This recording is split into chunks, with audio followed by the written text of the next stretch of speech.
गावात ग्रामसभा होतात हे सर्वांना मान्य आहे, पण त्या ग्रामसभा चार चौघात होत नाहीत, त्या कागदावरती होतात. दुसरीकडले कुठले तरी फोटो अपलोड केले जातात. आता हा व्हिडिओ जळगावच्या 40 गावात ग्रामस्थांनी ग्रामपंचायत प्रशासनाला धरलं धारेवर. लोंढे गावात 3 वर्षापासून ग्रामसभा होत नसल्याचा आरोप. बघा, एक तरुण पुढे आला आणि जॉब विचारला की गावात ग्रामसभा का होत नाही.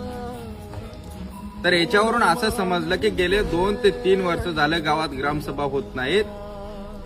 दुसरीकडले कुठले तरी फोटो अपलोड केले जातात. खोट्या सह्या करून ऑडिट करून व्हिडिओला दाखवलं जातं की आमच्या गावामध्ये यशस्वीरित्या ग्रामसभा पार पडली. पण गेले 3-4 वर्ष झालं गावात ग्रामसभा झाली नाही.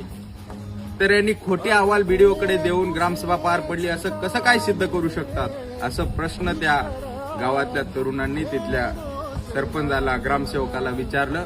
त्यावेळेस तिथल्या ग्रामपंचायतीमधल्या सदस्य, मेंबर, ग्रामसेवक यांना खळबळ सुटली आणि खरा ग्रामपंचायतीचा घोटाळा समोर आला. आणि असंच प्रत्येक गावातील तरुण पुढे येऊन ग्रामपंचायतीला जॉब विचारलं पाहिजे, गावात हे कामं कस का झालं नाहीत, ग्रामसभा का झालं नाही. तोपर्यंत ग्रामपंचायतीमधले घोटाळे आणि ग्रामपंचायत व्यवस्थित चालत नाही आणि प्रत्येक गावात असे तरुण पुढे येण्याची गरज आहे. # ग्रामपंचायत निवडणूक. ईश्वरा